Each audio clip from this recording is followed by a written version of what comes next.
কেউ নাই আমাদের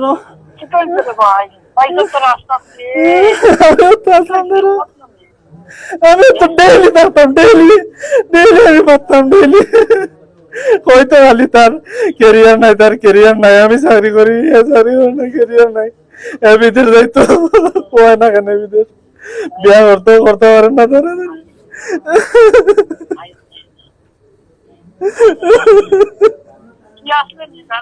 আমি তাহলে করি নাই দিবে রাইত পারছে নি, রাইত উঠপিস করছে।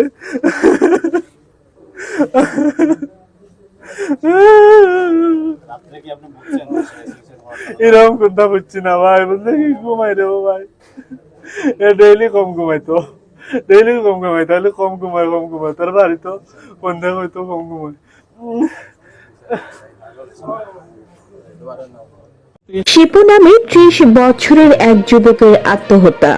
সিলেট মহানগরীর একটি মেস থেকে শিপু মিয়া নামের এক যুবকের গলায় ফাঁস দেওয়া ঝুলন্ত লাশ উদ্ধার করা হয়েছে।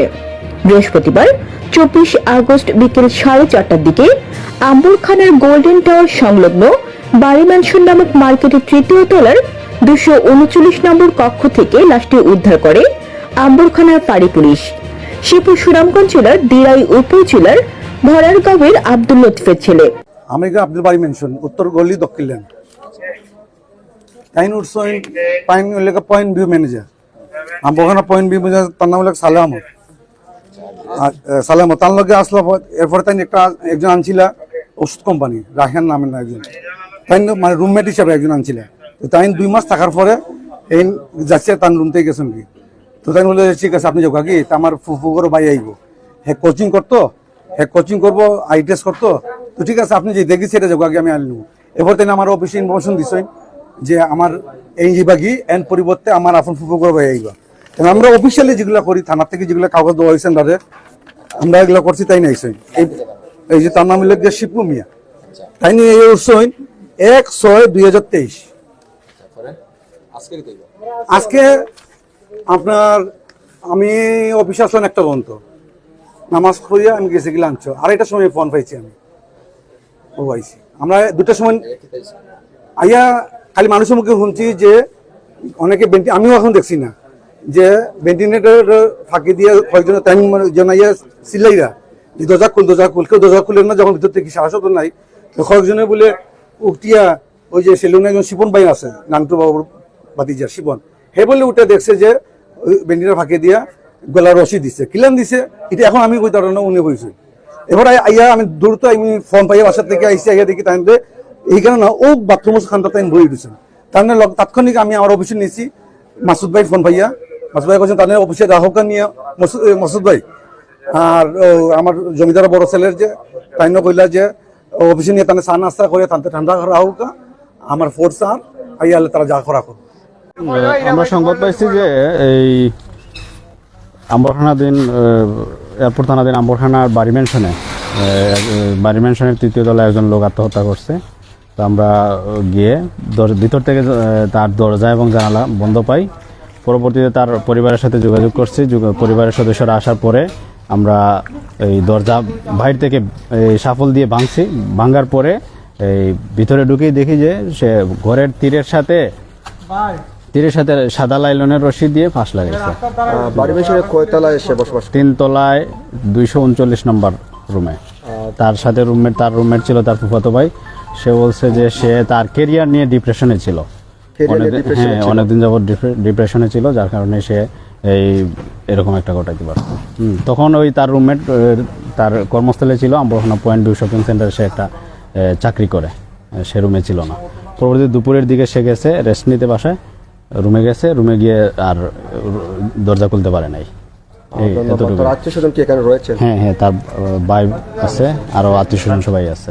লাশ উদ্ধারের বিষয়টি সিলেট ভিউকে নিশ্চিত করেছেন আম্বরখানা ফাঁড়ির ইনচার্জ SI মফিজউদ্দিন।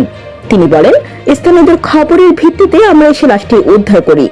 সিলিং ফ্যানের সঙ্গে রশির মাধ্যমে ফাঁস দেওয়া অবস্থায় লাশটি ঝুলন্ত ছিল। প্রাথমিক অবস্থায় মনে হচ্ছে এটি আত্মহত্যা। লাশের ময়নাতদন্ত হবে। জীবনে সে খুব ভালো ছিল, মন মানসিকতা খুব ভালো, সহজ সরল আছে। আমরা তো আর কিছু জানলাম না, আমরা বাড়ি থেকে খবর পেয়ে আইসি আর কি। এখন তো সে জানে এবং আল্লাহ তালা জানেন তার কি অবস্থা। সিলেট নগরীতে কবে আসছিল শিপু আসছিল একটু জানতে চাই। আসছিল অনেক আগে, 2-2.5 বছর আগে। 2-2.5 বছর আগ থেকে সিলেটে বসবাস করতেন। ছিল কাছে আমার। আর সিলেটে কোন জায়গায় বসবাস করতেন শিপু একটু জানতে চাই আপনার কাছে। এর আগে ছিল মেজর টিলা ছিল, আর এখানে মনে হয় 5-6 মাস ধরে ছিল আর কি। এর আগে মেজর টিলা বসবাস করতেন। যে এই সময় আমরা বাসা নিয়ে থাকতাম আর কি, বাসা নিয়ে সেখানে থাকতেন, নগরীতে থাকতেন। সবাই থাকতাম। তো তার সাথে কে ছিল যে রুমমেট হিসাবে কে থাকতেন আপনার? আমার মামাতো ভাই সালে, আপনার মামাতো ভাই। তো সালে। মামাতো ভাই এই মুহূর্তে কোথায়? সে আছে মানে মানসিকভাবে বিপর্যস্ত। বিপর্যস্ত। আর সে সকালে বাইরে আছিল বিচ্ছন্নি। সকালে বাইরে ছিল। আর আপনারা খবর কখন পেলেন শিপু এই যে অবস্থায় রয়েছে? 1টার পরে আর কি, প্রায় 1টার পর দুপুরে 1টার পর। তো বাড়ি থেকে আসছি আর কি আমরা। আর শিপুর বয়স কত? 29-30 মতো হবে। 29-30 মতো আনুমানিক। আনুমানিক। আপনারা ভাই বোন কজন? আমরা 6 ভাই 1 বোন, সবার ছোট। 6 ভাই 1 বোন। সবার ছোট শিপু। শিপু সবার ছোট ছিল। জি ভাই। এমনি শিপু পড়ালেখা কি করেছেন? বিয়ে কমপ্লিট করছে আর কি। বিএ অ্যাডমিশন নিয়েছেন। জি ভাই। বিয়ে কমপ্লিট করতে কমপ্লিট করছে। বিএ কমপ্লিট করে আর আইএলটিএস এর জন্য আমরা যতটুকু শুনতে পেলাম আপনাদের কাছ থেকে যে আইএলটিএস করার জন্য সিলেট নগরীতে আসছিলেন। এমনি খালি অশান্তি করতো যে তার বন্ধু বান্ধব বাহিরে যায় কি, মানে ওই একটা অশান্তি করতো। তা আমরা তার লাগি অনেকটা চেষ্টা করছি, বুঝাইছি বলে ওই মনে তুমি পেরেশানি করো না।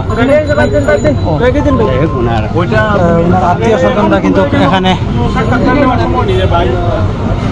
যারা আছেন, আত্মীয় স্বজনরা এখানে আসছেন আসলে ওনার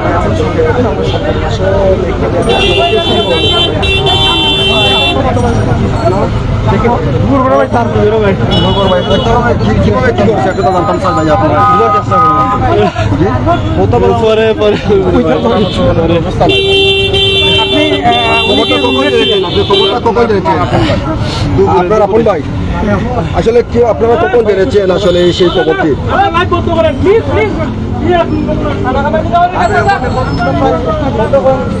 দর্শক আমরা কিন্তু সরাসরি দেখানোর চেষ্টা করছি যারা আছেন আমাদের সাথে,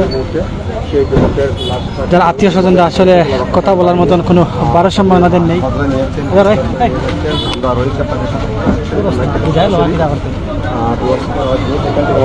দর্শক আমরা সরাসরি এখানকার 3তলা থেকে আম্বরহানা বাড়ি মেশনের 3তলা থেকে সরাসরি আপনাদেরকে আজকের এই ঘটনাটি তুলে ধরার চেষ্টা করেছি। যারা দেশ এবং প্রবাস থেকে আমাদের সাথে লাইভে সংযুক্ত আছেন, সবার সুস্বাস্থ্য কামনা করে বিদায় নিচ্ছি। আসসালামু আলাইকুম ওয়া রাহমাতুল্লাহি ওয়া বারাকাতুহু।